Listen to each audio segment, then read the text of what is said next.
maupun Anda juga yang secara online. Saya percaya kita semua bersuka cita pada hari ini. Sebelum kita memulai memuji dan menyembah Tuhan, kita akan sama-sama membaca dari 2 Korintus 12 ayat 9 hingga yang ke-10. Tetapi jawab Tuhan kepadaku, cukuplah kasih karuniaku bagimu, sebab justru dalam kelemahanlah kuasaku menjadi sempurna. Sebab itu terlebih suka aku bermegah atas kelemahanku, supaya kuasa Kristus turun menaungi aku. Karena itu aku senang dan rela di dalam kelemahan, di dalam siksaan, di dalam kesukaran, di dalam penganiayaan dan kesesakan. Oleh karena Kristus, sebab jika aku lemah, maka aku kuat. Amin. Saudara, sama-sama saya undang kita mau bangkit berdiri. Kita mau tinggikan Tuhan kita. Kasih karunia-Nya itu cukup untuk kita menghadapi segala sesuatu yang ada di sekitar kita. Come on, clap your hands.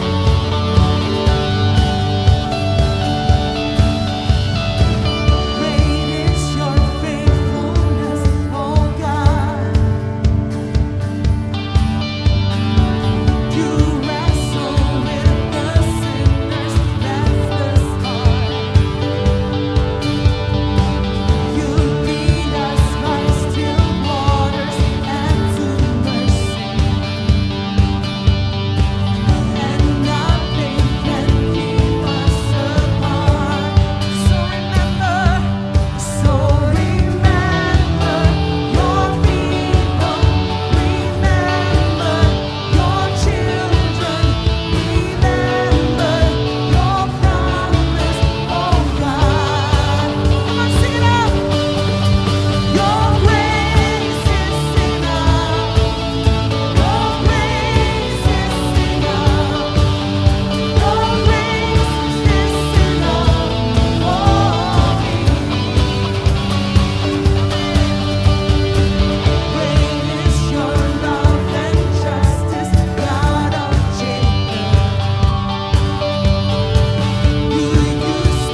Welcome to Gibeon Church.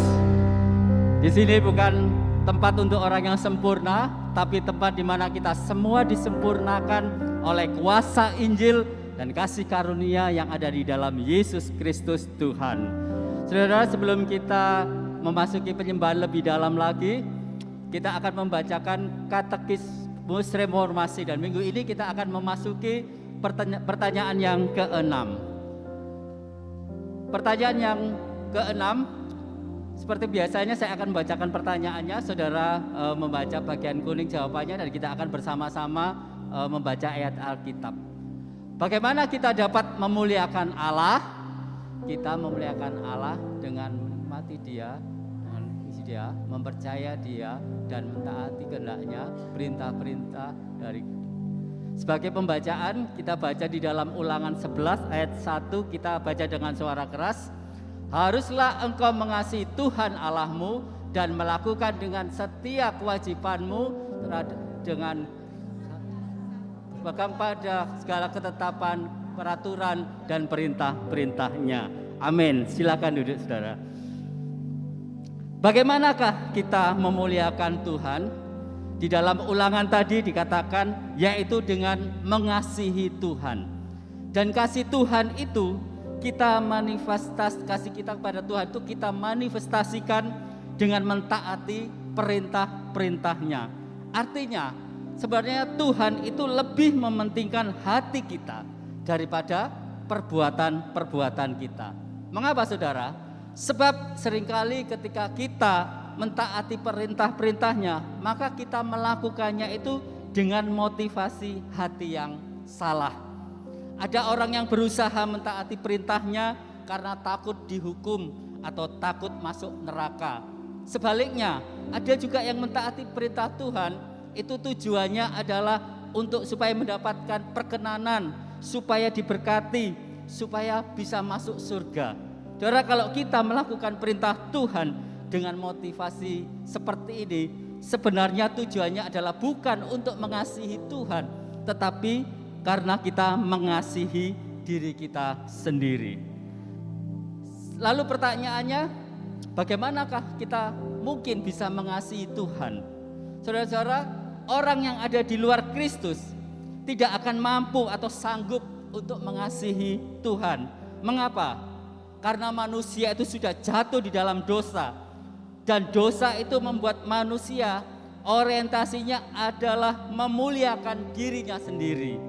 Dosa membuat manusia tidak punya kemampuan untuk mengasihi Tuhan, apalagi mentaati perintah-perintahnya. Kalau kita perhatikan di Perjanjian Lama, ketika Tuhan memberikan hukum Taurat, maka tujuannya adalah untuk menunjukkan bahwa manusia itu tidak mungkin memenuhi standar yang diberikan oleh Allah. Bahkan semua para nabi, para hakim-hakim, tidak ada yang sanggup memenuhi hukum Taurat. Tetapi saudara, hari ini ada kabar baik. Allah mengasihi kita.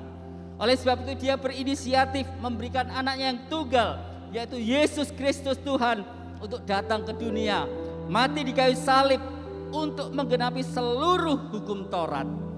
Dan rohnya itu sekarang tinggal di dalam hati kita. Dan Dia mengubah hati kita dari dalam. Hati kita yang dahulu self-centered diubah menjadi hati yang mengasihi Tuhan. Hati kita yang dahulu keras diubah menjadi hati yang taat. Saudara, sekarang kalau kita mentaati perintahnya, bukan lagi menjadi beban atau tujuannya untuk diri kita sendiri, tetapi karena kita mengasihi Tuhan yang lebih dahulu mengasihi kita. Itulah yang mempermuliakan nama Tuhan. Sekali lagi beri kemuliaan bagi nama Tuhan. Mari sama-sama bangkit berdiri. Sebelum kita berdoa, mari kita sama-sama merenungkan. Dahulu ketika kita jatuh di dalam dosa, kita tidak akan sanggup mengasihi Dia, mempermuliakan namanya. Tetapi kita bersyukur Allah mengasihi kita. Dia berinisiatif datang, rela mati untuk mengubah hidup kita. sehingga sekarang kita bisa hidup mempermuliakan nama Tuhan. Tuhan, kami sadar ketika kami masih ada di dalam dosa, kami tidak sanggup mempermuliakan Engkau, hidup kami self-centered. Tetapi kami bersyukur oleh karena anugerah-Mu, Engkau mengasihi kami, Engkau datang ke dunia rela mati, dan Engkau mengubahkan hidup kami, sehingga hidup kami yang dahulu hanya untuk diri kami sendiri, tetapi sekarang kami dapat mempermuliakan nama-Mu. Terima kasih Tuhan buat anugerah-Mu. Hanya di dalam nama Bapa, Putra, dan Roh Kudus, di dalam nama Tuhan Yesus, kami sudah berdoa. Amin.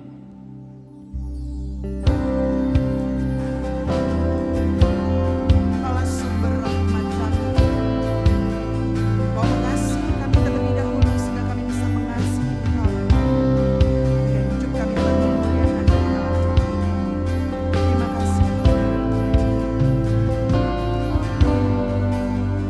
Datanglah ya sumber rahmat, selaraskan hatiku, menyanyikan kasih selama yang tak kunjung berhenti. Ajarku pujian Tuhan di dalam surga-Mu, dan ku puji gunung kokoh, gunung pengasihan-Mu. Memuji-Mu Tuhan, hingga kini ku selamat dengan Tuhan yang Kau beri. Anugerah-Mu menopangku sampai di negeri kekal. Yesus jadikanlah aku saat ku dalam dosa, untuk membela diriku di pikulnya salibkan. Sungguh indah karya-Mu Tuhan.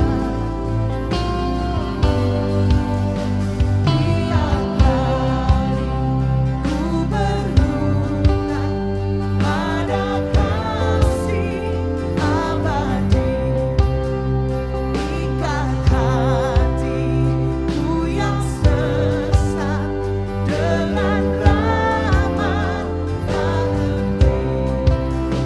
Ku ditinggal oleh dunia, meninggalkan kasih-Mu. Inilah hatiku Tuhan, menerangkan bagi-Mu. Inilah hatiku Tuhan, menerangkan bagi-Mu. Selaraskan hati kami dengan hati-Mu Tuhan, agar hidup kami memuliakan Engkau Tuhan. Kami mau meninggikan Engkau di atas segalanya. Above all else, above all else, I adore Your name. Above all else, tune my heart to sing Your praise. Above all else, I adore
kami tidak setia, Tuhan kami meninggalkan Engkau. Tapi kasih-Mu mengejar kami Tuhan. Kasih-Mu melampaui segala dosa dan pelanggaran kami. Terima kasih. Sungguh kami kagum Tuhan akan karya salib-Mu untuk setiap kami.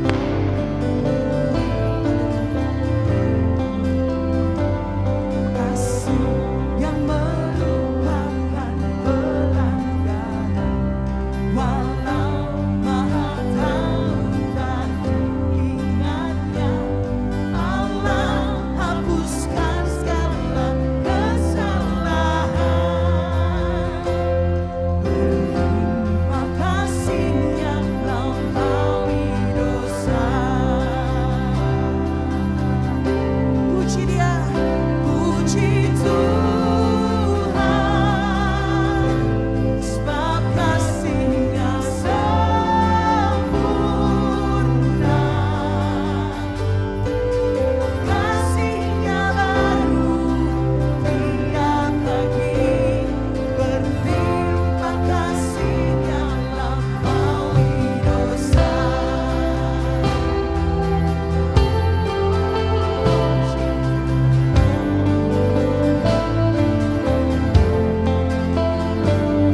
Allah sabar saat kita tersesat, lembut sama panggil pulang kita. Disambutlah yang lelah dan yang jahat. Berlimpah kasih-Nya melampaui dosa.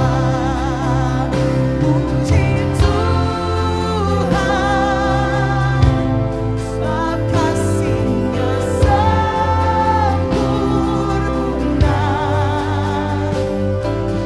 Kasih-Nya baru tiap pagi, berlimpah kasih-Nya melampaui dosa. How great is Your love, oh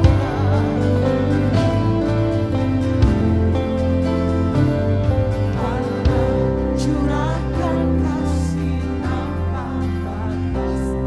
Kita ditebuskan oleh darah-Nya. Dulu berhutang, sekarang kita bebas.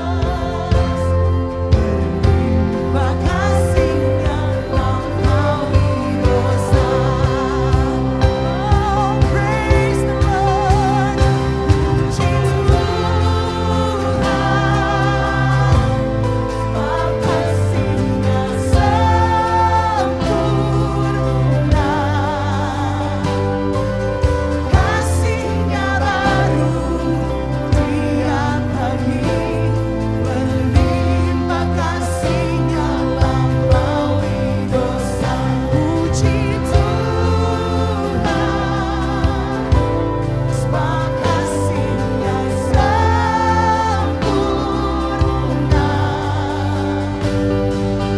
Kasih-Nya baru tiap pagi, berlimpah kasih-Nya melampaui dosa.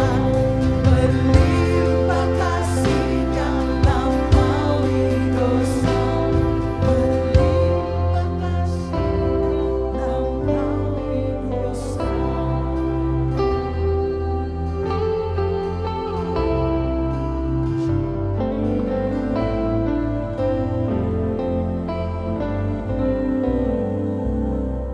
Sungguh sangat berlimpah Tuhan kasih-Mu dalam hidup kami. Betapa sering kami terpikat oleh dosa dan meninggalkan. Tapi Engkau tetap setia Tuhan. Kasih-Mu menyambut kami, membawa kami kembali dalam kebenaran. Bahkan Engkau yang membenarkan kami Tuhan. Engkau yang memampukan kami berjalan di dalam kebenaran. Tuhan, kami kagum Tuhan akan kebesaran-Mu, akan karya salib-Mu yang menggantikan posisi kami manusia yang berdosa Tuhan. Sehingga kami Tuhan menjadi milik-Mu Tuhan. kehidupan kami ada di dalam kedaulatan-Mu yang sempurna, kasih-Mu yang sempurna Tuhan. Biarlah kami tidak diombang-ambingkan dengan keadaan dunia, tapi kami tahu siapa yang memiliki hidup kami Tuhan. Kami tidak takut, kami bisa rest di dalam Engkau. Ada suatu kepastian di dalam Engkau. Tuhan, biarlah hari ini setiap pujian yang kami nyanyikan, setiap lirik yang kami ucapkan, untuk membangun iman kami, mengingatkan siapa kami Tuhan, mengingatkan kami siapa Engkau Tuhan dalam hidup. Walaupun sebentar lagi kami juga akan mendengarkan firman-Mu, biarlah firman-Mu itu meneguhkan kami, mengingatkan kami akan karya-Mu yang sempurna untuk setiap kami, yang menjamin, yang menebus masa lalu kami, masa sekarang kami, dan masa depan kami. Kami bersyukur Tuhan untuk sukacita dan damai sejahtera-Mu pada hari ini. Dalam nama Bapa, Putra, dan Roh Kudus, dalam nama Tuhan Yesus Kristus, kami berdoa. Haleluya. Amin. Silakan duduk saudara.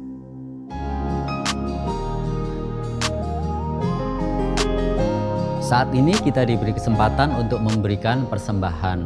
Untuk mengurangi kontak fisik, kami menyarankan Anda untuk dapat memberi secara online. Opsinya adalah dengan cara transfer ke rekening gereja yang kami cantumkan atau dengan scan QR Code melalui aplikasi-aplikasi yang ada di samping saya. Saya yakin setiap Anda pasti sudah menerima kartu informasi Ways to Give di kursi Anda masing-masing. Segala informasi yang dibutuhkan untuk memberi ada di kartu tersebut. Dan bagi Anda yang terkendala dengan sistem online, kami juga menyediakan amplop yang dapat Anda pakai untuk memberi secara tunai. Lalu dapat Anda masukkan ke dalam kotak persembahan yang tersedia di pintu keluar saat Anda pulang nanti. Kita memberi bukan supaya diberkati, tetapi kita memberi karena kita sudah diberkati. Sebelum memberi, mari sama-sama kita berdoa. Terima kasih Tuhan buat kasih setia, pemeliharaan dan perlindungan-Mu atas kehidupan kami. Kami melihat bagaimana kasih setia-Mu tidak pernah lepas di dalam kehidupan kami. Dalam keadaan apapun yang kami alami, kami juga melihat bagaimana Engkau tidak pernah meninggalkan kami. Sebentar kami akan memberi sebagian dari berkat yang kami terima sebagai rasa ungkapan syukur kami untuk kasih-Mu yang sudah Engkau nyatakan di dalam kehidupan kami. Biar ini dapat menjadi berkat bagi kerajaan-Mu melalui gereja-Mu yang ada di tempat ini. Terima kasih Tuhan, kami siap memberi hanya di dalam nama Bapa, Putra, dan Roh Kudus, di dalam nama Tuhan Yesus kami sudah berdoa. Amin. Selamat memberi. Salam Jemaat Gibeon, this is Gibeon Weekly News.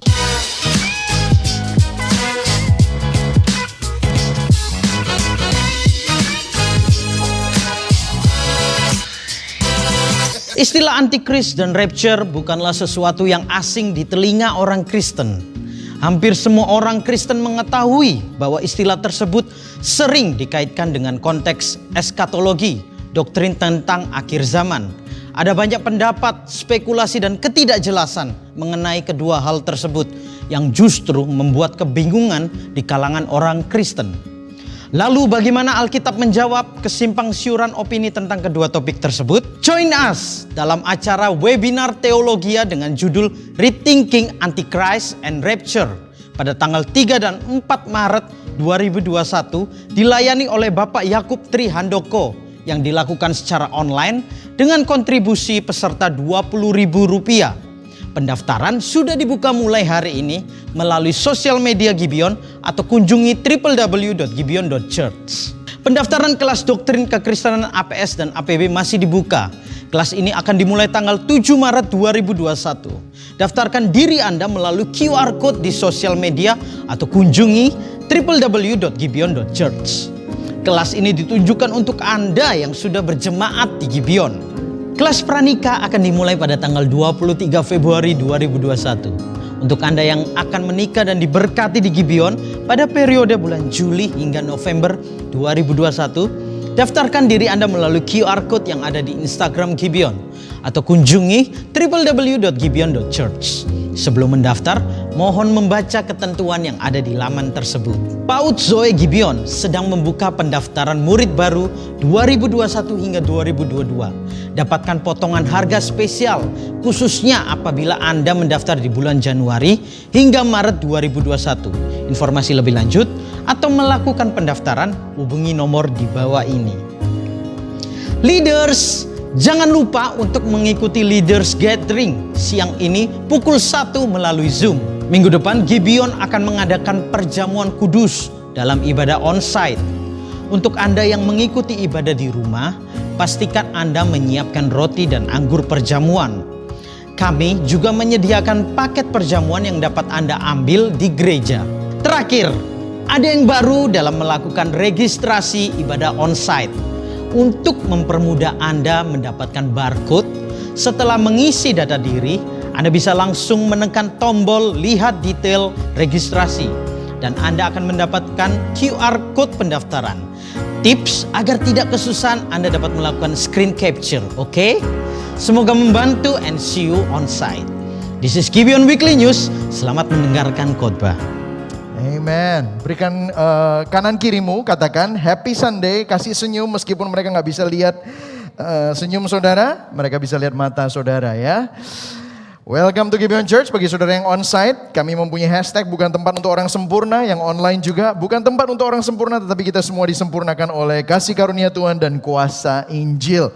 Nah, ini adalah minggu yang kedua dari khotbah berseri kita yang berjudul Gospel, eksposisi kitab Roma. Sebelum saya meneruskan, saya mau menunjukkan kepada saudara hasil antigen saliva saya tadi malam jam 19.36 dan hasilnya negatif. So saya minta izin untuk melepas masker, saudara. Minggu ini saya udah di antigen 2 kali, yang hari Selasa swab dan kemarin saliva. Ya, jadi sempat disogrok sama sempat ngidu-ngidu gitu saudara ya. Oke, saudara, ada 2 pengumuman. Kalau saudara ingin menikah, sudah punya plan untuk menikah antara periode Juli sampai November, saudara bisa join our premarital class, dan kelas APB dan kelas APS akan dimulai 7 Maret ya saudara. Kalau saudara ingin mengetahui lebih dalam tentang iman saudara, saudara ingin melayani, saudara ingin menjadi bagian dari Gibeon Church, saudara bisa mengambil kelas ini. Nah, mungkin ada yang bertanya dari luar kota. Saya mendapatkan banyak sekali DM dari Medan, dari Jakarta, dari Bali. Mau bertanya, boleh nggak ikut kelas APB dan APS dan APB? Saya anjurkan untuk tidak. Kenapa? Karena ini khusus untuk penggembalaan bagi orang-orang yang akan menjadi bagian dari komunitas Gibeon Church. Kalau Anda ingin mendalami lebih lagi, mungkin lebih baik biarlah Gibeon bukan menjadi gereja online saudara, tetapi saudara bisa menemukan gereja yang tepat di tempat saudara tinggal, karena saudara tidak bisa digembalakan secara virtual ya saudara ya. Jadi itu yang menjadi jawaban kami. Nah, mungkin saudara, saya tadi terus terang sangat dijamas dengan lagu-lagu yang dinyanyikan. Saya ingin memberikan beberapa komen karena saya mendapatkan banyak komen juga. Kalau saudara notice, kita sudah online hampir 1 tahun lebih, maka banyak orang yang berpikir ini gereja apa ya Gibeon Church ini, dan mereka cari tahu ternyata gereja GBI. Terus dikasih komen saya, Pak, ini gereja GBI tapi kok nggak seperti GBI ya puji-pujiannya. Lagu-lagunya nggak lagu-lagu GBI, what happened gitu saudara ya. Bahkan ada yang komplain sama saya waktu datang onsite atau mungkin sebelum pandemi, ada begitu banyak orang yang mungkin mencoba gereja ini dan mereka bilang, waduh kalau misalnya firmannya saya bisa enjoy, tapi puji-pujiannya saya belum tentu enjoy. Nah, saya ingin memberikan beberapa klarifikasi. Yang pertama saudara, semua lagu-lagu yang dipilih di dalam Gibeon itu kita tuh bukan berpikir seperti ini ya. Saya kadang-kadang sedih karena waktu saya melihat angka pada waktu kita melihat statistik online, kadang-kadang begini, waktu nonton, waktu mengikuti ibadah online, puji-pujian itu cuma 100-200 orang. Tapi waktu khotbah itu bisa 400-500 orang. Nah, mendengar ini saya enggak tersanjung, semuanya pengen dengerin gue khotbah. Bukan saudara, saya sedih. Kenapa? Karena puji-pujian itu bukan seperti waktu saudara pergi ke bioskop, ada ekstra, terus kemudian saudara, this is the main presentation, deng-deng, ini filmnya gitu saudara ya. Jadi mungkin saudara bingung semua karena sudah lama nggak nonton bioskop gitu saudara ya. Ya, saya pun juga kangen juga ya nggak pernah nonton bioskop gitu ya. Tapi kalau saudara nonton bioskop kan nggak apa-apa saudara miss ekstranya. Anyway bukan. Itu sebabnya aku datang ke bioskop ini karena aku mau nonton main presentationnya. Nah saya mau kasih tahu kepada saudara, waktu saudara beribadah, khotbah itu bukan main presentation. Tetapi dari awal bahkan dari tempat parkir, Injil sudah bisa dirasakan. Dan waktu sudah duduk di sini, lagu pertama yang dinyanyikan dari votum, dari call to worship, dari katekismus, semua itu adalah khotbah Injil bersama-sama dengan khotbah yang Anda dengar saat ini saudara. Jadi saudara perlu tahu kalau puji-pujian itu bukan berarti saudara bisa datang telat seperti itu ekstra. Tetapi saudara perlu tahu bahwa itu adalah act of worship. Nah ada yang bilang sama saya, Pak tapi saya waktu memuji dan menyembah Tuhan saya gak kerasa apa-apa. Gak seperti yang biasa-biasanya itu loh di sana gitu ya. Saudara gak usah disebut di mana. Tetapi saya bilang loh kamu datang menyembah Tuhan, saya mau kasih tahu. Kalau kamu gak kerasa apa-apa ya gak apa-apa. Karena yang disembah bukan kamu. Yang disembah adalah Tuhan. Saya ulang ya.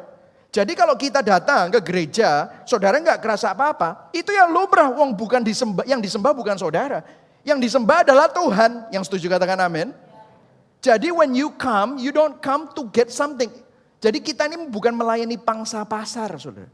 Tetapi kita, kalau kita mau memilih lagu, kita ini duduk, kita mikirin lagu pertama, lagu kedua, katekismusnya ngomong apa. Habis katekismus, itu lagu berikutnya adalah meresponi katekismusnya. Dan lagu berikutnya sebelum khotbah, itu adalah lagu yang menuntun kita yang sama poinnya dengan khotbahnya. Jadi semuanya sudah didesain, bukan asal enak lagunya. Tetapi ini semua berbicara tentang cerita yang besar mengenai Injil Yesus Kristus. Karena itu kalau kita hanya memilih lagu yang enak saja, maka kita tidak menggembalakan saudara. Kalau kita hanya melayani Anda supaya Anda nyaman dan merasakan merinding dan yang lain-lain, saudara bisa dengar Disney, silakan. Saudara bisa dengar film-film yang lain, Hank Zimmerman, saudara mereka jauh lebih jago untuk membuat saudara merinding. Tetapi saya mau kasih tahu bahwa waktu kita mencari lagu-lagu tersebut, lagu-lagunya berbobot teologis penuh dengan Injil. Nah kalau saudara wondering, lagu-lagu yang kok lagu-lagu yang lain-lain gak pernah dinyanyikan di sini. Artinya kita sudah evaluasi. Dan itu tidak masuk di dalam kriteria teologis yang sehat untuk saudara konsumsi sebagai jemaat. Supaya saudara mengerti apa esensi Injil. Menangkap saudara ya. Jadi kalau saudara datang untuk menjadi konsumer, sebenarnya saudara sedang menyembah dirimu sendiri, bukan menyembah Tuhan. Karena itu saya mau supaya saudara sadar dan kita semua bisa bertobat hari ini. Amin saudara. Dan yang bertanya juga semoga Anda bisa mendapatkan jawabannya. Oke. Nah kita ada di dalam minggu kedua, The Gospel, eksposisi kitab Roma. Kenapa kok kita namakan ini The Gospel? Banyak orang Kristen berpikir mereka mengerti apa itu Injil. Tetapi pada kenyataan yang saya temui, ada banyak kebingungan dan kerancuan pemahaman tentang kebanyakan orang tentang Injil itu apa. Dan kita akan membahas kitab Roma, di mana kita belajar minggu lalu begitu banyak orang yang waktu membaca kitab Roma akhirnya mereka menemukan suatu penjelasan doktrin Injili yang sangat-sangat balance dan jelas. Dan kalau saudara melihat minggu lalu kita sudah ada reviewnya, yaitu Roma 1, 3, 4, 5, 6, 8, 9, 11, 12, 15 dan Roma 16. Dan kita akan membahas kitab Roma ini selama 22 sampai 23 minggu. Dan kita baru aja di bagian yang pertama tentang kebutuhan kita akan Injil. Nah minggu lalu kita belajar the person, not the concept. Injil itu bukan tentang apa yang tidak kita lakukan, tidak boleh kita lakukan dan apa yang kita lakukan. Tetapi tentang rencana penebusan Allah, tentang apa yang Tuhan sudah lakukan, apa yang Kristus sudah selesaikan melalui karya salibnya yang sempurna. Minggu lalu kita belajar the servant of the gospel, the source of the gospel, the subject of the gospel, the scope of the gospel, ya, jangkauan dari Injil. Dan minggu ini kita akan belajar the power of God for salvation. Kita akan baca sama-sama Seterusnya kalau minggu lalu dari ayat 1 sampai ayat 7, kita akan baca ayat 8 sampai ayat 17. Saya akan bacakan kepada saudara yang putih, saudara akan membaca bersama-sama dengan saya yang kuning. Pertama-tama aku mengucap syukur kepada Allahku oleh Yesus Kristus atas kamu sekalian. Sebab telah tersiar kabar tentang imanmu di seluruh dunia. Ayat 9, karena Allah yang kulayani dengan segenap hatiku dalam pemberitaan Injil anaknya adalah saksiku. Bahwa dalam doaku aku selalu mengingat kamu. Aku berdoa semoga dengan kehendak Allah aku akhirnya beroleh kesempatan untuk mengunjungi kamu. Ayat 11, sebab aku ingin melihat kamu untuk memberikan karunia rohani kepadamu guna menguatkan kamu. Yaitu supaya aku ada di antara kamu dan turut terhibur oleh iman kita bersama. Baik oleh imanmu maupun oleh imanku. Ayat 13, saudara-saudaraku, aku mau supaya kamu mengetahui bahwa aku telah sering berniat untuk datang kepadamu. Tetapi hingga kini selalu aku terhalang, agar di tengah-tengahmu aku menemukan buah, seperti juga di tengah-tengah bangsa bukan Yahudi yang lain. Aku berhutang baik kepada orang Yunani maupun kepada orang bukan Yunani, baik kepada orang terpelajar maupun kepada orang tidak terpelajar. Ayat 15, itulah sebabnya aku ingin untuk memberitakan Injil kepadamu juga yang diam di Roma. Ayat 16, sebab aku mempunyai keyakinan yang kokoh dalam Injil. Karena Injil adalah kekuatan Allah yang menyelamatkan setiap orang yang percaya. Pertama-tama orang Yahudi, tetapi juga orang Yunani. Ayat 17, sebab di dalamnya nyata kebenaran Allah yang bertolak dari iman dan memimpin kepada iman. Seperti ada tertulis, orang benar akan hidup oleh iman. Mari sama-sama kita berdoa sebentar. Bapa di dalam surga, kami mengucap syukur. Kami diberi kesempatan untuk mendengar Injil dan merenungkan Injil bersama-sama. Ada begitu banyak orang yang tidak bisa mendengar Injil karena dilarang atau mungkin tidak bisa secara logistik. Tetapi kami semua yang ada onsite maupun online, biarlah Engkau yang urapi hati kami supaya kami bisa mengerti hal yang susah untuk dimengerti. Dan hati kami ditransformasi dan kehidupan kami diubahkan oleh Injil. Di dalam nama Tuhan Yesus yang percaya sama-sama katakan amin. So we're talking about the power of God for salvation. Injil adalah kekuatan Allah yang menyelamatkan. Poin saya ada 3 hari ini. The power of the gospel. Yang kedua adalah our position by the gospel. Yang ketiga adalah the purpose of the gospel. Nah, saudara, sebelum saya masuk ke dalam poin-poin ini, saya juga ingin memberikan klarifikasi. Nah, kalau saudara datang mendengarkan khotbah di Gibeon, saudara kalau tidak biasa, nah ini memang fakta baru karena kita baru menyelidiki kalau video kita, terutama video khotbah itu ditonton 9.000 orang, 9.000 kali paling tidak per minggu. Artinya ada begitu banyak orang yang dari gereja-gereja yang lain yang mungkin tidak biasa dengan mendengarkan khotbah doktrinal, mendengarkan khotbah yang belum tentu selalu ada aplikasi yang konkret. Nah, mungkin saudara terbiasa yang bukan dari gereja ortodoks reform, gereja doktrinal, ya, atau enggak biasa di Gibeon. Biasanya mungkin saudara terbiasa dengan khotbah-khotbah yang penuh dengan langkah-langkah praktis. Betul ya saudara? Ya, langkah-langkah praktis adalah bagaimana kita hidup menerima terobosan dari Tuhan. Nah, bagaimana kita hidup untuk mendapatkan dan menikmati mujizat dari Tuhan. Bagaimana kita hidup dapat penuh sukacita, mengampuni, bahagia dalam keluarga. Tidak ada yang salah dengan itu. Tetapi langkah-langkah praktis itu saya mau kasih tahu kepada saudara tidak mengubah hati saudara.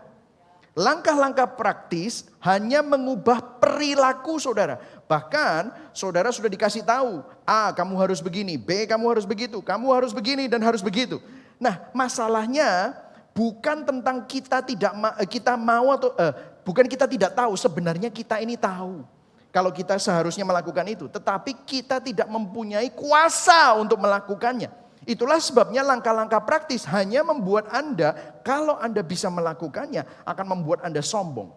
Akan membuat Anda berpikir bahwa itu terjadi karena kelakuan Anda dan langkah-langkah yang Anda lakukan. Padahal sebenarnya itu semua hanya semata-mata karena anugerah Tuhan. Amin saudara. Nah, itulah sebabnya kalau saudara mendengarkan khotbah Injil, saudara perlu sabar. Ada yang tanya sama saya, apa hubungannya Pak sama tokoku Pak? Apa hubungannya sama keluargaku yang bahagia? Apa hubungannya supaya aku iki punya jawaban atas masalah-masalahku ini loh. Gimana caranya gitu. Nah saudara, waktu saudara mendengar Injil, saudara harus perlu tahu yang dirubah adalah cara pandang Anda. Sehingga waktu Anda berbisnis, Anda akan dirubah cara pandangnya. Waktu Anda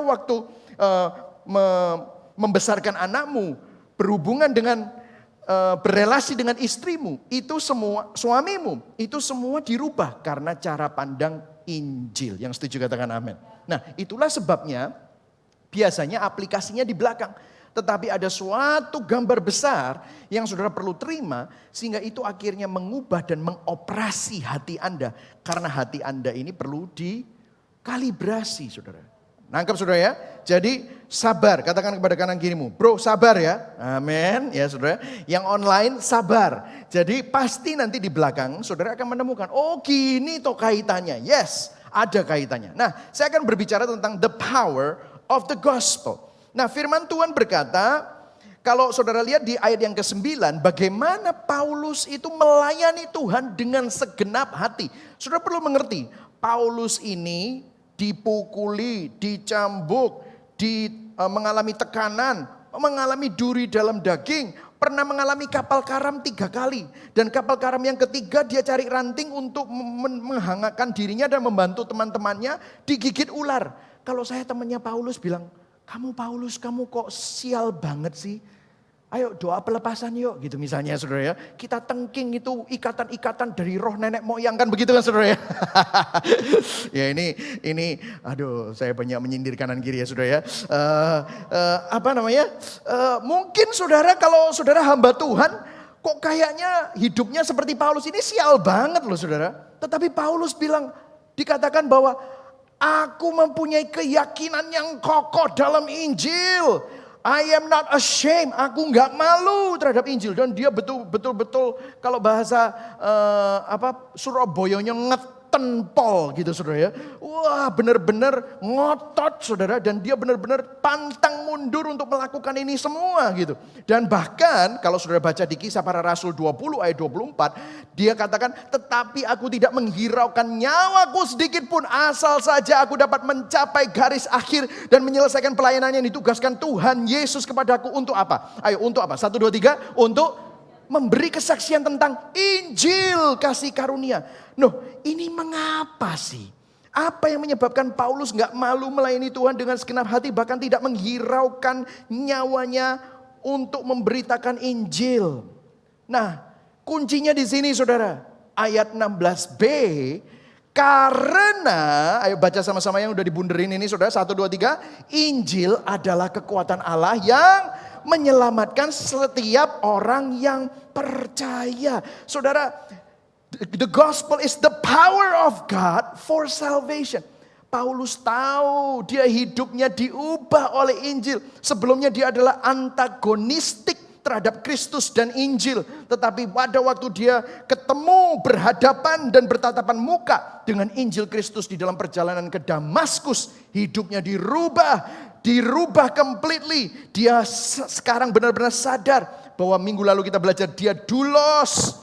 Dia menyuruh Stefanus untuk dibunuh. Dia menjebloskan begitu banyak orang. Ternyata sasarannya untuk memuliakan Tuhan salah. Dia memakai kekuatannya sendiri. Dia orang berdosa. Hutangnya banyak. Tetapi Tuhan menyelamatkan dia. Tuhan memilih dia. Tuhan memberikan dia anugerah. Hidupnya berubah. Jadi kapal karam dipukul, dicambuk itu enggak sebanding dengan kemuliaan yang dia miliki di dalam Yesus Kristus. Nah kalau saudara lihat, ada begitu banyak orang yang memiliki sesuatu yang sama. Martin Luther berani mencetuskan reformasi, melawan kekuatan politik gereja dan paus waktu itu. Yang sudah melenceng dari Injil untuk mengadakan protes. Itulah sebabnya namanya Kristen Protestan. Kalau saudara lihat Elizabeth Elliot, istri seorang misionaris yang suaminya dibunuh oleh suku Indian di Amazon. Setelah pulang menguburkan suaminya, dia kembali lagi ke suku Amazon itu untuk yang membunuh suaminya untuk memberitakan Injil di sana. Karena dia tahu mereka membutuhkan Injil Kristus. Kok bisa? Dietrich Bonhoeffer yang berani berdiri melawan Nazi Jerman yang sudah tahu Hitler begitu bengis dan dia akhirnya harus mati. Para misionaris yang mati dibunuh oleh suku-suku yang sebenarnya mereka kasihi. Dan mereka terus memberitakan Injil. Kalau saudara lihat Paulus, bahkan dia waktu ke Roma terakhir kalinya, dia tahu bahwa dia akan ditangkap dan dihukum mati. Dia tetap pergi, dia tetap memberitakan Injil sampai akhirnya dia mati, kepalanya dipenggal. Kok bisa? Kalau saudara sadar, the gospel is the power of God. Injil adalah kekuatan yang menyelamatkan saudara. Saudara, Paulus menyadari hidupnya berubah bukan dengan suatu peraturan, tetapi oleh Injil Yesus Kristus. Minggu lalu kita belajar Injil bukan konsep, tetapi Injil adalah pribadi. Kebenaran bukan teori yang dipelajari, tetapi kebenaran adalah pribadi yang kita kenal. Dan waktu Paulus mengenal itu, dia sadar dia hidupnya berubah. Nah, kalau saudara perhatikan, saya menemukan sebuah ayat di 1 Tesalonika 1 ayat 5 dikatakan begini. Sebab Injil yang kami beritakan bukan disampaikan kepada kamu dengan kata-kata saja. Saudara tahu Injil ini bukan kata-kata. Motivasi ya, langkah-langkah kata-kata, gak ada powernya. Tetapi Injil itu juga dengan apa? Ayo baca yang kuning, 1, 2, 3. Kekuatan oleh Roh Kudus dan dengan suatu kepastian yang kokoh. In power and in the Holy Spirit and with full conviction. Saudara, tadi saya bilang begini, langkah-langkah praktis tidak bisa mengubah hidupmu. Langkah-langkah praktis sebenarnya kamu sudah tahu. Tetapi kamu tidak punya kuasa untuk mengubah dirimu sendiri. Saudara, manusia berdosa, ini adalah poin saya untuk mendukung. Manusia berdosa hidupnya tidak akan bisa berubah hanya dengan motivasi, instruksi, visi atau mimpi. Nah, masalahnya yang diberitakan di banyak-banyak mimbar, gak heran kekristenan ini sekarang sedang menurun, karena yang diberitakan adalah motivasi, yang diberitakan adalah instruksi, yang diberitakan adalah diberi visi-visi dan mimpi-mimpi saja, tanpa Injil. Makanya gak ada kuasanya. Saya kasih contoh ya saudara, seorang yang perkawinannya hancur, tidak akan dipulihkan hanya diberi motivasi, supaya dia berubah jadi suami atau istri yang lebih baik. Atau instruksi untuk bagaimana kamu bisa menjadi suami yang baik atau istri yang baik. Atau visi tentang perkawinan yang bisa berbahagia. Saya mau kasih tahu kepada saudara, gak ada orang yang kawin yang mikir gini. Kawinku kok tak hancur no ya. Paling 2 tahun bahagia, habis itu 3 tahun, 4 tahun, 5 tahun kita mulai berantem, 6 tahun, 7 tahun kita cerai yuk. Mana ada orang masuk dalam perkawinan mikir seperti itu? Mereka tahu yang bahagia itu seperti apa. Tetapi masalahnya mereka tidak mempunyai kekuatan untuk melakukannya. Betul atau tidak? Berapa banyak orang kecanduan narkoba itu tahu bahwa mereka seharusnya tidak jatuh di dalam kecanduan tersebut. Betul atau tidak? Mereka ingin berhenti, gak bisa. Berapa banyak orang yang korupsi tahu bahwa korupsi itu salah.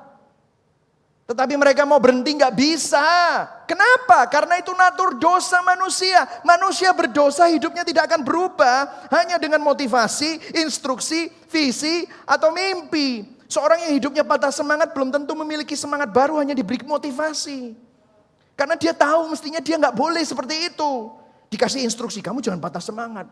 Kamu harus menemukan semangat. Loh ya apa caranya? Aku gak iso. Aku ya roh. Aku ya tahu. Aku harus hidup penuh dengan semangat. Dikasih visi atau mimpi seorang yang hatinya penuh dengan semangat itu seperti ini. Ya aku mau seperti itu, tapi aku gak punya kuasa untuk seperti itu. Halo? Seorang yang hatinya penuh dendam dan kepahitan, hidup penuh dengan dendam dan benci, gak bisa mengampuni, hanya diberi motivasi untuk mengampuni. Tiap kali dia mau mengampuni, lihat kaca, mukanya orang yang dibenci ada di sana, saudara. Makan soto, sotonya jadi mukanya orang itu, saudara. Benci, dendam kesumat. Kalau sudah lupa enggak apa-apa. Begitu ingat, dendam kesumat lagi. Enggak bisa dikasih instruksi cara mengampuni. Loh dia udah tahu. Tapi enggak bisa. Visi atau mimpi kalau mengampuni itu enak, lo bebas dari kepahitan. Ya dia tahu dia enggak mau hidup dalam kepahitan. Tapi enggak punya power. Nangkep saudara? Saudara harus tahu bahwa saudara ini pendosa. The problem itu bukan behavior saudara. Masalahnya gini, kalau kita kasih motivasi, kalau apa yang terjadi? Dia akan merasa dirinya benar dan yang lain itu salah. Tahukah saudara, the problem of your problem, akar dari masalahmu itu adalah dirimu sendiri. Adalah dosa yang ada di dalam diri kita semua. Yang setuju katakan amin. Ya. Makanya saudara, saya memberikan sebuah kesimpulan dan ini mungkin bisa menjadi perenungan kita semua. Jika kita tidak menyadari betapa berat, betapa mengerikannya kejahatan dosa kita, kita tidak akan pernah mampu menghargai Juru Selamat yang telah mati untuk membebaskan kita dari belenggu dosa. Banyak sekali kita ini gak sadar bahwa kita ini berdosa. Makanya sekarang progressive Christianity, kekristenan yang progresif, yang meninggalkan ortodoksi, mereka hanya ngomong love, love, love, love. Oh kamu dikasih, kamu dikasih, dikasih. Tapi gak ada kebenarannya. Memang kamu dikasihi, tetapi kamu harus tahu, kita semua harus tahu bahwa kita ini adalah orang berdosa dan tanpa anugerah Tuhan, tanpa pengorbanan salib Kristus, kita akan terus ada di dalam keadaan yang berdosa dan tidak mampu menyelamatkan diri kita sendiri. Itulah sebabnya Injil itu sangat powerful, karena meskipun kamu orang berdosa, kamu sadar kamu mestinya dimurkai, kamu gak bisa lepas dari dosamu, tetapi Tuhan rela yang paling mulia masuk ke dalam dunia yang berdosa, yang paling mulia meninggalkan kemuliaannya untuk masuk ke dalam kehinaan. Kita ini orang hina saudara, tetapi Injil berkata bahwa Tuhan yang cari kita. Ini merupakan suatu power. Saudara, kalau masih ingat, ada 2 orang murid Kristus yang pernah saya sampaikan minggu lalu. Waktu mereka itu kehilangan semangat, keputusasaan, mereka pergi ke Emmaus. Apa yang terjadi? Yesus jalan di sebelah mereka, mereka gak bisa lihat Tuhan. Saudara, orang berdosa gak bisa lihat Tuhan. Sampai akhirnya Yesus itu menjelaskan semua kitab para nabi, Tanak, Torah, Nefim, Ketuvim, untuk menjelaskan tentang siapa dirinya. Dan waktu mereka mulai sadar, waktu perjamuan kudus, mereka sadar, loh ini Yesus, hilanglah. Terus kemudian apa yang dikatakan oleh kedua orang itu? Bukankah roh kita bernyala-nyala waktu dia menjelaskan tentang dirinya, tentang Kristus melalui kitab suci dan kitab para nabi? Saudara, kita sering nyanyi lagu ini. Biarlah rohku menyala-nyala dan layanilah Tuhan. Ya kan saudara? Dipikir kalau rohnya bernyala-nyala adalah melayani Tuhan atau mungkin worship. Makanya senangnya worship yang membuat dia merinding gitu ya saudara ya. Atau mungkin hanya pergi ke KKR gitu ya saudara. Itu biarlah rohnya menyala-nyala. Benar saudara. Rohnya bisa menyala-nyala cuma hanya sepanjang event itu saja. Setelah retreat selesai, maka padamlah rohnya. Betul atau tidak saudara? Saudara pernah mikir gak? Kenapa kok orang suka sekali pergi ke KKR? Saudara pernah mikir gak? Kenapa kok di KKR itu senang sekali? Coba kalau saudara teliti, di KKR itu berapa persen orang Kristen dan berapa persen yang non-Kristen?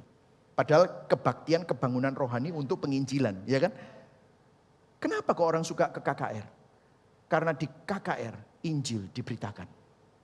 Dan waktu Anda dengar Injil diberitakan, ada sesuatu yang berkobar-kobar dalam diri Anda. Karena Injil adalah kekuatan Allah. Tapi apa yang terjadi? Orang senang pergi ke KKR, orang kurang senang pergi ke gereja. Karena di gereja Injil sudah tidak diberitakan lagi. Seakan-akan gini, Injil minggir, sekarang kita akan masuk ke dalam pemuritan, kekudusan. Lu enggak salah. Tapi kalau itu semua tidak di dalam kacamata Injil, maka itu semua akan tidak ada kuasanya. Nangkep saudara?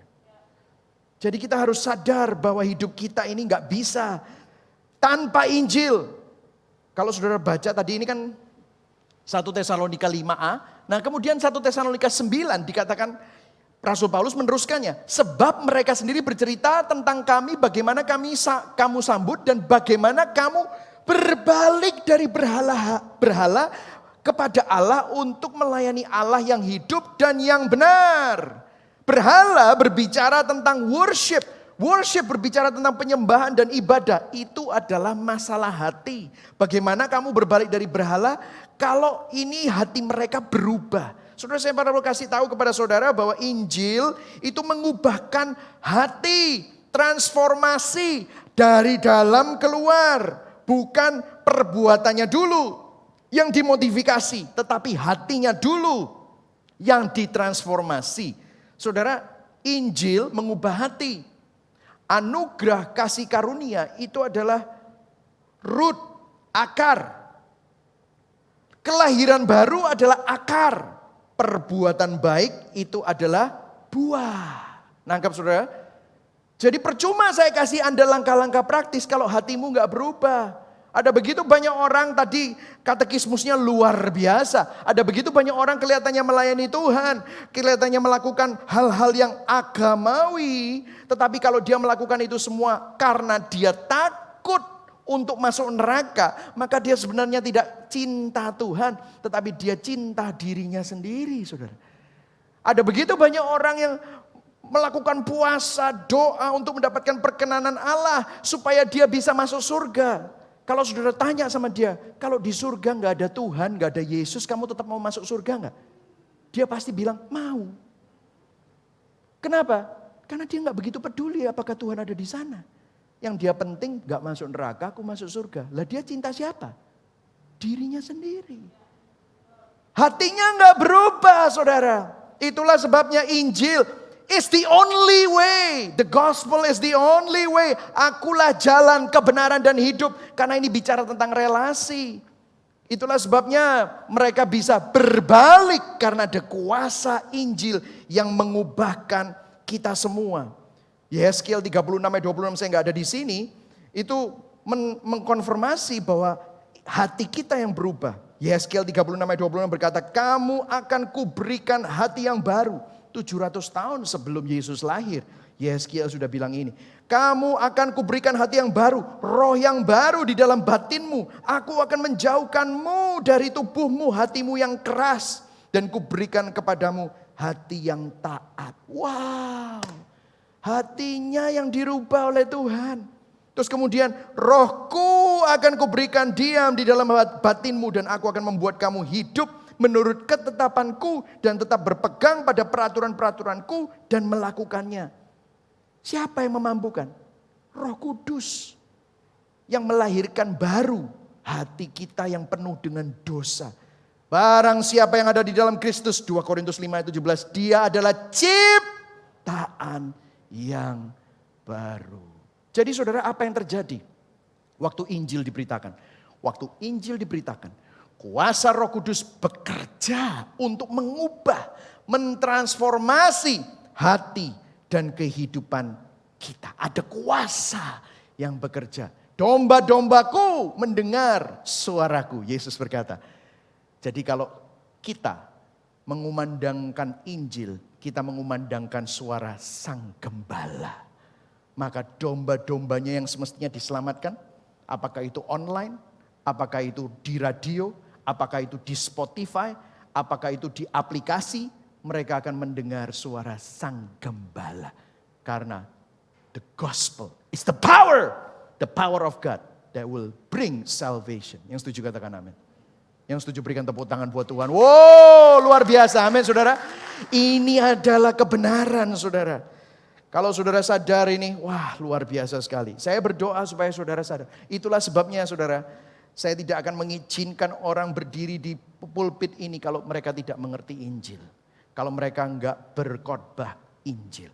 Karena hanya Injil saudara yang punya kuasa. Selanjutnya. Ayat 17. Sebab di dalamnya, ayo baca sama-sama 1, 2, 3. Sebab di dalamnya nyata kebenaran Allah yang bertolak dari iman dan memimpin kepada iman. Seperti ada tertulis orang benar akan hidup oleh iman. Bahasa Inggrisnya adalah for in it. It itu apa? Di dalamnya, apa itu? Injil. The righteousness of God is revealed. Kebenaran Allah itu dinyatakan. Nah ini kita masuk ke dalam poin yang kedua. Our position by the gospel. Nah saudara-saudara perlu mengerti waktu Paulus bicara tentang kebenaran. Kebenaran ini bukan bicara tentang kebenaran yang berdasarkan perbuatan manusia. Karena bagaimana mungkin kita manusia yang berdosa bisa benar dengan perbuatan kita. Nggak bisa saudara. Paulus ngomong ini kenapa? Karena dia tahu dia orang berdosa. Dia yang menyuruh membunuh Stefanus saudara. Dia ini orang berdosa. Makanya dia di minggu lalu kita belajar dulos. Dia ini orang berhutang. Aduh Tuhan, aku ini hutang, aku ini sudah gak bisa menyelamatkan diriku sendiri. Tetapi Tuhan dengan anugerah menyelamatkan dia. Posisi kita itu gak mungkin bisa benar dengan perbuatan kita. Saya selalu memberikan ilustrasi ini. Kalau saudara pernah membunuh seseorang dan mencuri hartanya dia, dan tidak ketahuan itu siapa, dan saudara get away with it. Get away with it itu apa ya? Bebas karena itu, tapi saudara merasa bersalah karena sudah membunuh dan kekayaan saudara ini kekayaan curian. Maka saudara waktu mengembangkan dengan uang yang saudara curi ini, saudara makin kaya memang. Kemudian saudara bangun rumah ibadah, saudara membantu panti asuhan, memberikan makan kepada fakir miskin. Oh saudara melakukan amal gila-gilaan, bikin yayasan kanan dan kiri. Tapi 20 tahun kemudian karena teknologi DNA, ditemukan DNA saudara, ternyata saudara ketahuan ini DNA-nya Pak ini. Dan saudara tertangkap. Dan waktu di hadapan hakim, saudara bilang, dan hakimnya melihat, waduh sudah membangun 155 rumah ibadah, sudah membangun 27 panti asuhan, sudah menolong sembako ribuan kepada fakir miskin. Ya sudah, saya bebaskan kamu. Bisa? Bisa saudara. Kalau sampai bisa, itu tidak ada hukum di negara itu. Kenapa? Pembunuhan yang terjadi 20 tahun yang lalu harus tetap diperhitungkan dan tidak bisa dihapus. Meskipun kita sudah melakukan semua amal dan perbuatan baik ini. Betul ya saudara? Di hadapan Tuhan, mungkin hari ini saudara bisa melakukan semua yang baik. Tetapi bagaimana dengan dosa saudara kemarin? Bagaimana dengan dosa saudara tadi pagi? Bagaimana dengan pikiran kotor saudara tadi malam? Bagaimana dengan kemarahan saudara terhadap istri sebelum tidur tadi malam? Tidak bisa dianulir. Makanya waktu kita bicara tentang kebenaran, tidak ada manusia yang bisa benar di hadapan Tuhan. Itulah sebabnya Rasul Paulus di Filipi 3 dia bilang begini. Apa yang dahulu merupakan keuntungan bagiku sekarang kuanggap rugi karena Kristus. Malahan segala sesuatu kuanggap rugi karena pengenalan akan Kristus Yesus. Tuhanku lebih mulia daripada semuanya. Oleh karena dialah aku melepaskan semuanya itu dan menganggapnya sampah. Supaya aku memperoleh Kristus. Nah ayat 9 ini ada doktrin yang sangat penting mengenai posisi kita karena Injil. Ayat 9 kita baca sama-sama. Dan berada dalam dia. Stop dulu. Dia ini siapa? Berada dalam Kristus. Lihat. Teruskan. Dan berada dalam dia bukan dengan kebenaranku sendiri. Karena apa? Mentaati hukum Taurat. Melainkan dengan kebenaran karena kepercayaan kepada Kristus. Yaitu kebenaran yang Allah, ayo baca semua, kebenaran yang Allah anugerahkan berdasarkan kepercayaan. Berikan tepuk tangan buat Tuhan. Ini loh saudara, inti Injil. Justification by faith. Saudara dibenarkan bukan karena kamu benar, tetapi dia yang tidak mengenal dosa jadi dosa. Supaya saudara dan saya yang berdosa menjadi kebenaran Kristus. Jadi kebenaran Kristus diperhitungkan. Kebenaran Kristus itu barang siapa yang percaya kepadanya tidak binasa karena upah dosa adalah maut. Tetapi memperoleh hidup yang kekal. Hanya orang benar yang memperoleh hidup yang kekal. Bagaimana itu bisa terjadi? Kebenaran Kristus menjadi kebenaran kita. Ganjaran yang mendatangkan keselamatan ditimpakan kepada dia. Sang anak domba Allah itu. Jadi Kristus harus menanggung dosa kita yang kita lakukan tadi malam. Kemarin sore, 10 tahun yang lalu, bahkan 20 tahun yang akan datang. Itu harus ditimpakan kepada Kristus. Dan kebenaran Kristus, anak domba Allah yang sempurna, itu ditransferkan kepada kita oleh iman, saudara. Barang siapa yang percaya kepada Kristus, dia adalah kebenaran Allah di dalamnya. Saudara jadi benar bukan karena saudara melakukan yang benar dulu, no. Kebenaran Kristus melingkupi saudara, membungkus saudara. Bukan hanya bayar utang loh. Misalnya saudara punya ATM, utang saudara banyak, miliaran. Tidak bisa bayar, minus miliaran. Apa yang Tuhan lakukan bukan cuma hanya bayar utang terus nol, enggak. Bayar utang dikasih triliunan. Supaya sampai seumur hidupmu, selama kamu hidup, kamu jatuh bangun ini. Cukup bahkan melimpah. Kamu tidak akan pernah kehilangan kebenaran Allah. Kelahiran barumu aman di dalam Yesus Kristus. Wow, itulah posisi kita di dalam Injil Yesus Kristus. Efesus 2 ayat 8-9, ayo baca sama-sama. Ini semua udah tahu ya, tapi masalahnya saudara ngerti gak? Ini ditangkap, pegang. Ayo baca sama-sama, 1, 2, 3. Sebab karena kasih karunia kamu diselamatkan oleh iman. Itu bukan hasil usahamu, tetapi pemberian Allah. Itu bukan hasil pekerjaanmu. Jangan ada orang yang memegahkan diri. Yang setuju katakan amin. Masukin ini dalam hati saudara. Karena kasih karunia kamu diselamatkan oleh iman. Banyak orang berpikir oleh iman itu 50% kita. Kasih karunia 50% Tuhan. No. Dari mana teorinya? Karena kasih karunia kamu diselamatkan oleh iman titik koma. Ayo baca habis titik koma apa? Itu yang bukan hasil usahamu itu kasih karunianya doang apa termasuk iman? Termasuk iman. Kamu mati kok. Mana bisa punya iman? Kamu punya iman. Karena Roh Kudus bekerja pada waktu Injil diberitakan. Kamu punya iman. Pada waktu kamu mendengar suara Sang Gembala. Dang. Amazing grace. How sweet the sound. That saved a wretch like me. I was blind. Aku buta, sekarang melihat. I was lost, aku tersesat. Now I am found. Orang percaya adalah kebenaran Allah di dalam Yesus Kristus. Yang setuju katakan amin. Katakan sama-sama, saya ada di dalam Kristus. Katakan sekali lagi, saya orang benar di dalam Kristus. Amin saudara. Yang online bisa bilang, saya ada di dalam Kristus. Anda orang benar. Katakan, saya orang benar. Saudara orang benar bukan karena perbuatanmu benar. Tetapi karena sekarang saudara orang benar di dalam Kristus, maka apa yang menjadi identitasmu itu menjadi akar sehingga kamu berbuat kebenaran. Nangkap saudara?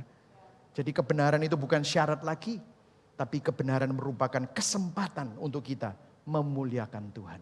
Sehingga hidup kita soli Deo Gloria, itu bukan dengan kebenaran kita sendiri, tetapi karena kebenaran Kristus ada di dalam kita, maka kita dimampukan untuk hidup benar.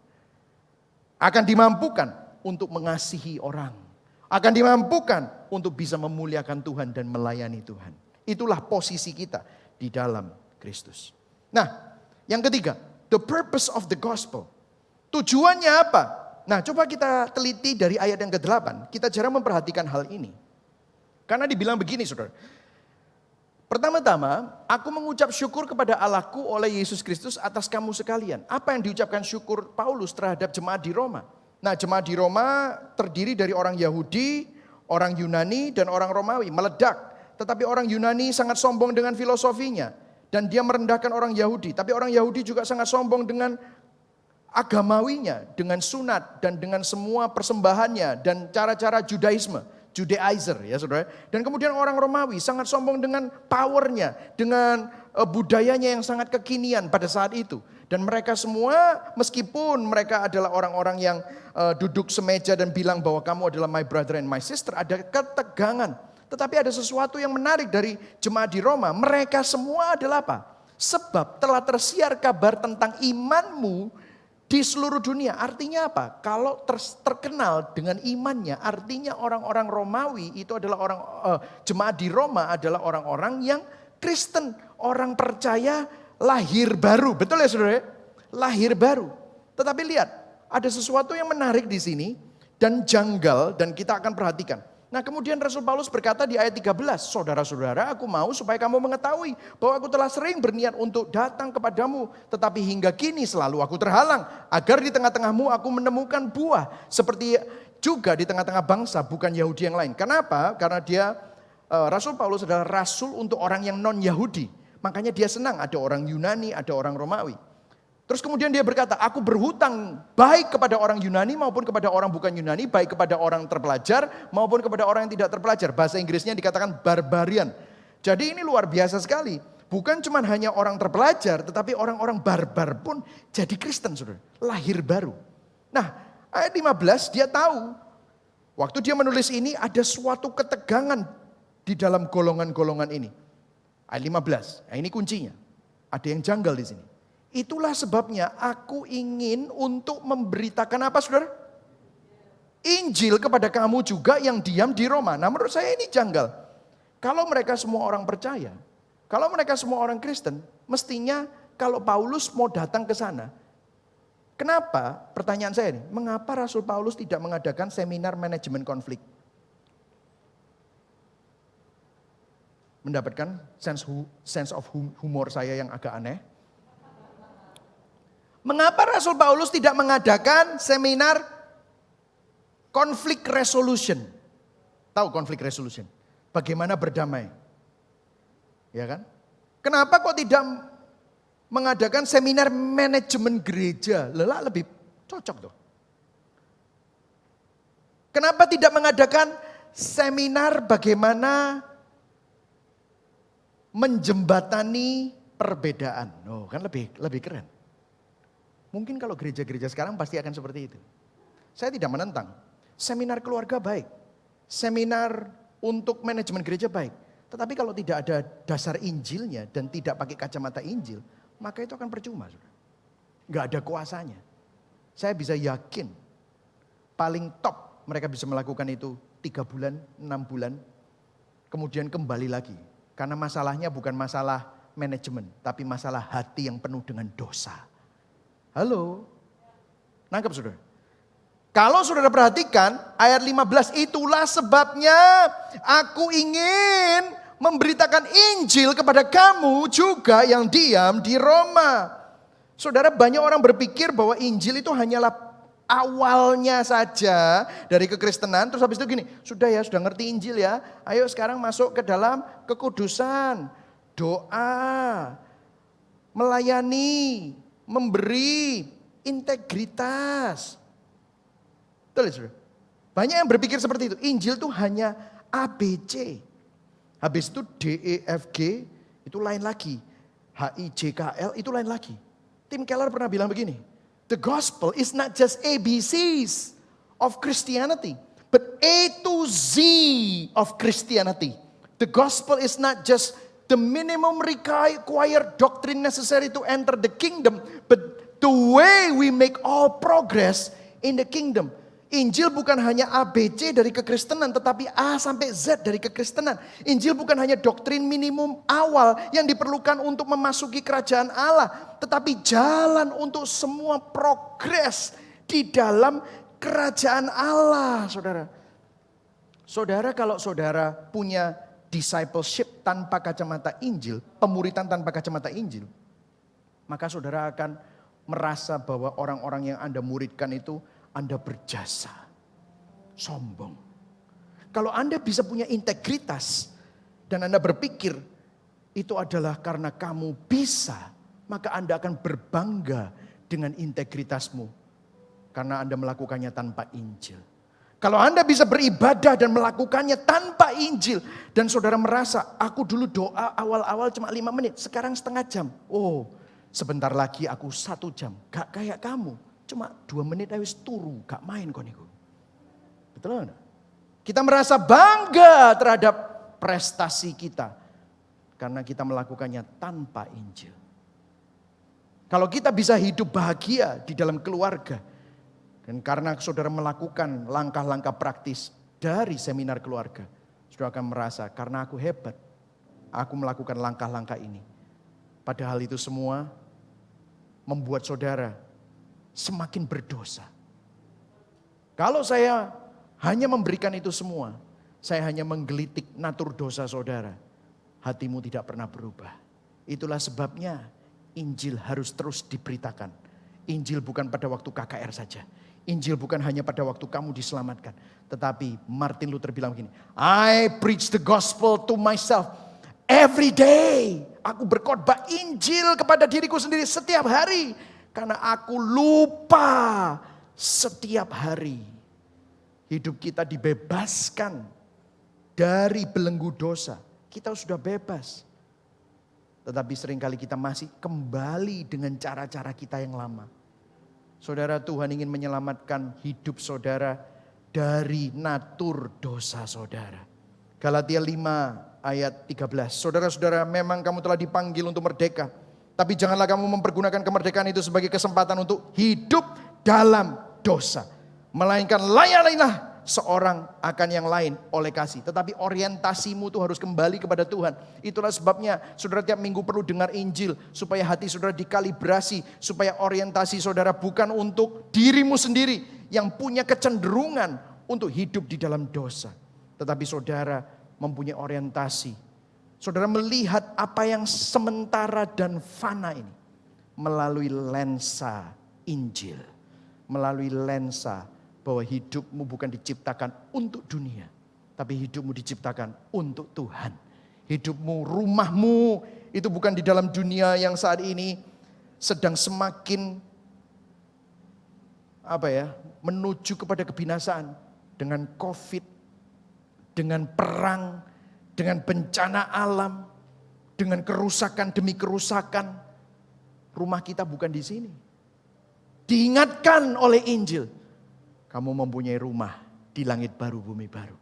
Hidupmu bukan untuk dunia. Hidupmu untuk kemuliaan Tuhan. Yang setuju berikan tepuk tangan buat Tuhan. Amin saudara. Amin saudara. Injil memberikan lensa yang baru. Untuk memandang kehidupan yang fana. Di dalam konteks kegagalan. Saudara, saya berdoa supaya saudara sadar. Kalau saudara, ini ya, aplikasi. Saya nggak tulis di sini, tapi ini untuk saudara semua. Apa hubungannya dengan keluargaku? Apa hubungannya dengan bisnisku? Saudara, kalau saudara sadar hidupmu itu ada di dalam kedaulatan Allah, semuanya karena anugerah. Wong keselamatan kita karena anugerah. Berarti apapun yang ada di dalam tanganmu saat ini adalah titipan. Betul saudara? Kalau saudara memiliki perusahaan, saudara memiliki toko, saudara memiliki pekerjaan, itu adalah titipan. Apa yang bisa kamu lakukan? Apa yang menjadi tanggung jawabmu sebagai pengelola dari titipan ini? Ada anugerah Tuhan bersama dengan kamu. Kalau kamu dikasih itu artinya kamu dimampukan untuk mengelolanya. Ada anugerah. Apa yang akan kamu lakukan? Untuk kemuliaan Tuhan. Bukan untuk dirimu sendiri. Dan waktu kamu diingatkan oleh Injil. Tuhan. Kalau kamu punya anak, itu titipan. Apakah saudara memakai anak tersebut untuk mendapatkan kepuasan, mimpimu kamu paksakan kepada anakmu? Ataukah kamu mendorong anakmu untuk mempunyai iman yang sama, sehingga anakmu bisa memuliakan Tuhan? Kalau saudara dipercayakan oleh Tuhan mempunyai pasangan, itu semua titipan. Bagaimana relasimu dengan pasanganmu? Bisa memuliakan Tuhan. Yang setuju katakan amin. Oh, bagaimana pastor dengan hidup saya? Saya pernah dilecehkan seksual. Saya pernah mengalami kesusahan. Saya pernah diperkosa. Saya pernah menjadi korban kriminalitas. Korban penipuan. Hancur, lebur. Di dalam ranah kedaulatan Tuhan itu diizinkan Tuhan. Sekarang kamu dipulihkan. Apa yang akan kamu lakukan dengan testimoni hidupmu? Supaya itu semua bisa memuliakan Tuhan. Kalau kamu punya anak itu sehat atau tidak sekalipun. Anak itu pintar ataupun autistik ataupun mungkin tidak pintar. Apa yang akan kamu lakukan di tengah-tengah semuanya itu? Untuk memuliakan Tuhan. Karena ada anugerah Tuhan di sana. Itu dipercayakan Tuhan dalam hidupmu. Anyway, anak-anakmu yang mungkin dalam tanda kutip menurut dunia tidak normal. Mereka tetap berharga karena diizinkan Tuhan untuk lahir di dunia. Satu hari mereka akan menerima tubuh kemuliaan di langit baru dan bumi baru. Mereka adalah orang-orang yang berharga di mata Tuhan. Apa yang akan kamu lakukan dengan itu semua? Ada anugerah Tuhan yang menopang. Kalau saudara gagal dalam karyamu, prestasimu, apa yang akan kamu lakukan untuk memuliakan Tuhan? Tetap bisa. Kalau saudara semuanya baik-baik, financially you're okay, hidupmu kelihatannya bahagia, apa yang akan kamu lakukan? Itu semua titipan. Sumber daya itu adalah titipan. Injil memberikan lensa yang baru untuk memandang kehidupan yang sementara ini di dalam konteks kekekalan. Amin, saudara. Kolose 3 ayat 9 sampai 10 dikatakan apa? Ini purpose ya, the purpose of the Bible, the gospel. Karena kamu telah menanggalkan manusia lama serta kelakuannya dan telah mengenakan manusia baru yang terus-menerus diperbarui untuk memperoleh pengetahuan yang benar menurut gambar Khaliknya. Saudara, saya pernah ngomong ini dalam khotbah berseri Exodus. Saya pernah menyampaikan, melalui Injil Tuhan tidak hanya ingin memberi solusi terhadap masalah hidup kita, tetapi Tuhan juga ingin terus menyelamatkan kita dari hati kita yang terpaut kepada dosa. Kita ini suka sekali, meskipun sudah diselamatkan, hidupnya masih hidup dalam manusia lama. Itulah sebabnya Tuhan ingin menyelamatkan kita setiap kali. Kalau saudara ada masalah di bisnis, Tuhan izinkan supaya engkau gak terlalu cinta bisnismu sampai mengidolakan dan memberhalakan bisnismu. Nangkep saudara? Kalau saudara ada hal-hal yang diizinkan Tuhan untuk mengalami ketidakenaan supaya saudara gak cinta dunia, kau diselamatkan dari natur dosamu. Saudara tahu gak? Dunia sama Injil itu bertolak belakang. Saya kasih contoh ya, sebelum saya tutup ya. Self-help, tahu self-help? Kan ini masuk di gereja juga. Self-love, self-help. Kan gini, you need to save yourself. Kamu harus menyelamatkan dirimu sendiri, kamu harus mengasihi dirimu sendiri. Kalau gak mengasihi dirimu sendiri, siapa yang mengasihi dirimu? Injil bilang apa? God wants to save you from yourself. You cannot self-love karena self itu problem. Kasihmu itu problem. Makanya kamu perlu membutuhkan kasih Tuhan. Culture bilang apa? You need to be yourself. Wow, to be yourself. Tetapi the gospel, Jesus said, deny yourself. Sangkal dirimu karena dirimu itu yang membuat kamu binasa. Itulah sebabnya kamu dijadikan ciptaan yang baru. Kamu nanggalkan manusia lama dan kamu mengenakan manusia baru. Saudara, seringkali hidup kita suka lupa. Hidup kita ini tampaknya seperti ini. Tuhan bukan hanya mengadakan renovasi, rumahmu hancur. Kamu berpikir, oh aku nyaman dengan ini. No. Tuhan mau menghancurkan yang lama, menggantinya dengan yang baru. Dan itu mungkin gak enak. Tetapi di dalam setiap masalah pergumulan hidup kita, Tuhan bekerja. Injil adalah kekuatan Allah yang membawa keselamatan. Yang setuju katakan amin. Mari sama-sama kita bangkit berdiri. Saya akan tutup dengan sebuah ayat, 2 ayat ya saudara. Saudara, ayat ini sangat berarti buat saya.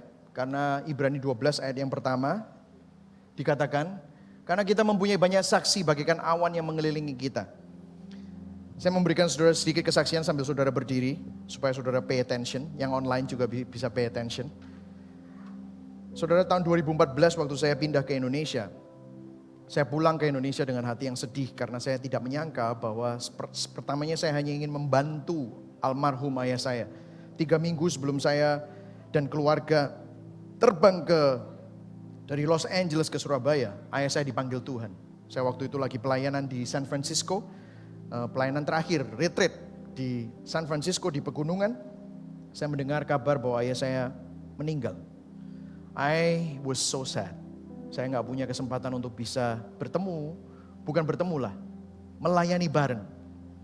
Waktu memorial service, penutupan peti, mereka menunggu sampai kami sekeluarga pulang. Saya masih ingat ada ribuan orang, ya 1000 orang lebih di tempat ini. Dan mereka semua menyalami saya dan mereka semua mengenang dengan memperkatakan hal-hal yang ayah saya lakukan. Dan semuanya selalu berkata bagaimana almarhum papa saya itu melakukan begitu banyak hal yang baiknya luar biasa. Menolong orang, menggratiskan orang kalau dia seorang dokter. Jadi praktek itu, kadang-kadang praktek itu 80% hamba Tuhan, 80 atau mungkin 50% orang gak punya, digratiskan semua. Dia selalu bilang, uang itu cuma kertas, it's okay.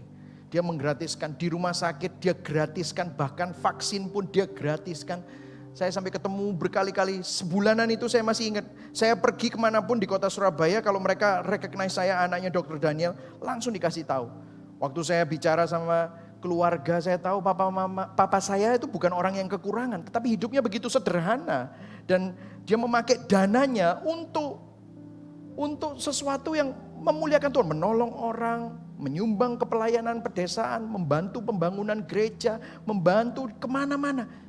Saya melihat bahwa di dalam hidupnya yang singkat, di dalam hidupnya yang sementara, dia melihat apa yang dititipkan oleh Tuhan. Itu bukan miliknya, tapi dia memakainya untuk kemuliaan Tuhan. Makanya waktu saya baca ini, Ibrani 11 ada pahlawan-pahlawan iman. Pendahulu-pendahulu kita, para martir. Bahkan akhirnya saya lihat, yes, kita mempunyai banyak saksi. Bagaikan awan yang mengelilingi kita, pendahulu-pendahulu kita. Yang lebih dulu dipanggil Tuhan. Terus kata-kata penulis Ibrani berkata, marilah kita menanggalkan semua beban dan dosa yang sering merintangi kita. Dan berlomba dengan tekun dalam perlombaan yang diwajibkan bagi kita. Kemudian ayat yang kedua, baca sama-sama. 1, 2, 3. Marilah kita melakukannya dengan apa? Mata yang tertuju kepada Yesus. Yang memimpin kita dalam iman. Dan yang membawa iman kita itu kepada kesempurnaan. Pemimpin kita itu Yesus. Pemimpin kita itu sudah membuktikan dia mati di atas kayu salib. Bangkit, membayar lunas dosamu. Membayar lunas semua hutang-hutangmu. Menebus hidupmu. That's why the gospel itu adalah kekuatan kita. Memimpin kita dalam iman, membawa iman kita kepada kesempurnaan. Rencana Tuhan dalam hidup saudara gak bisa gagal. Rencana Tuhan dalam hidup saudara dimeteraikan oleh Roh Kudus yang tinggal di dalam hati kita. Itulah kuasa Injil. Amin saudara. Mari sama-sama kita nyanyikan lagu ini. Pelanggaran. Amin.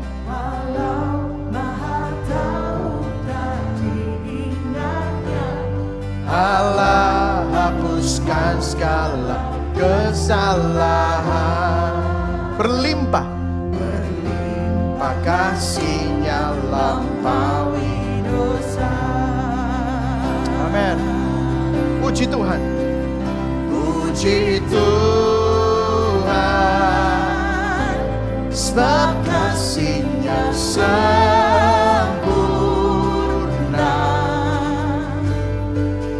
Kasih-Nya baru tiap pagi. Berlimpah kasih-Nya lampaui dosa. Jadikan lagu ini doa kita semua. Biarlah ini menjadi suatu kata-kata yang bisa kami renungkan. Allah sabar. Allah sabar saat kita tersesat. Lembut sang Bapa panggil Tuhan. Amin. Disambutlah yang lelah dan yang jahat. Berlimpah kasih-Nya lampaui dosa. Puji Tuhan. Puji Tuhan. Sebab kasih-Nya sempurna. Kasih-Nya baru. Kasih-Nya baru tiap pagi. Berlimpah kasih-Nya lampaui dosa. Amin.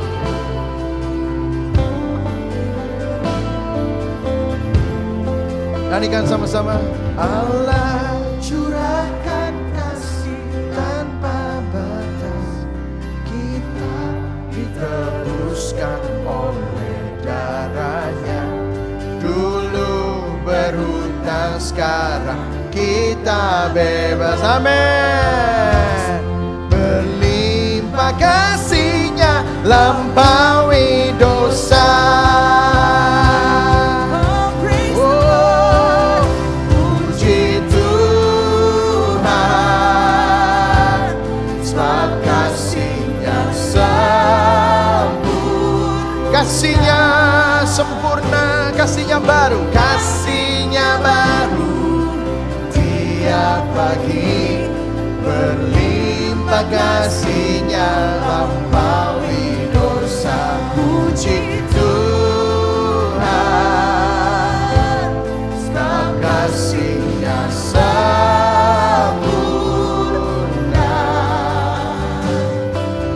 Kasih-Nya baru tiap pagi. Berlimpah kasih-Nya lampaui dosa. Berlimpah kasih-Nya lampaui. Berlimpah, berlimpah kasih-Nya lampaui dosa.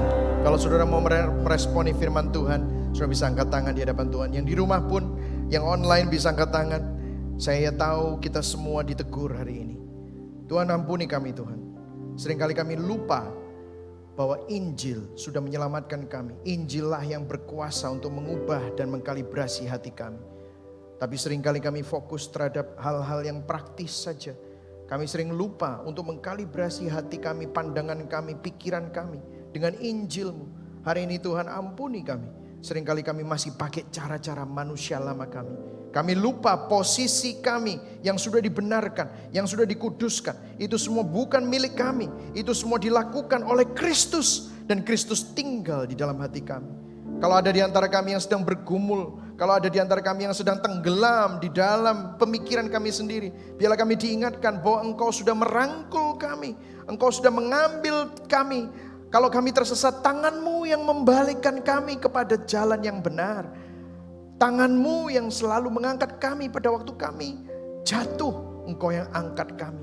Pada waktu kami menangis, tangan-Mu juga yang menghapus air mata kami. Kami tahu Engkau bersama dengan kami. Biarlah kami ingat, setiap kali ada hal yang diizinkan Tuhan, Engkau sedang menyelamatkan kami dari natur dosa kami Tuhan. Kami bertobat di hadapan-Mu, kami sering ngomel, tapi kami lupa bahwa segala sesuatu Engkau pakai untuk mendatangkan kebaikan bagi kami. Terima kasih Tuhan. Kami berdoa untuk jemaat-Mu, biarlah kami terus didewasakan oleh Injil. Biarlah kami terus memandangnya, memandang kepada Kristus, pemimpin iman kami yang membawa iman kami kepada kesempurnaan. Terima kasih Bapak. Mari sama-sama kita satukan hati kita untuk mengakhiri kebaktian ini. Kita arahkan hati dan tangan kita kepada Tuhan yang menyelamatkan, memelihara dan menopang kita. Tuhan, kami berdoa untuk setiap jemaat yang saat ini sedang bergumul. Mungkin mereka tidak bisa hadir karena mereka sakit, mungkin karena COVID, mungkin karena yang lain. Tapi Engkau bersama dengan mereka. Kalau mereka ada yang mengalami banyak sekali persoalan, biarlah mereka sadar, Immanuel, Tuhan bersama dengan mereka. Jemaat yang dikasihi Tuhan, Tuhan memberkati engkau, melindungi engkau. Tuhan menyinari engkau dengan wajahnya dan memberikan engkau kasih karunia. Tuhan menghadapkan wajahnya kepadamu dan memberikan engkau damai sejahtera. Kiranya Allah Bapa, Allah Putra dan Allah Roh Kudus selalu melingkupimu, menguatkanmu dan menyertaimu dari sekarang sampai selama-lamanya. Yang percaya sama-sama katakan amin. Berikan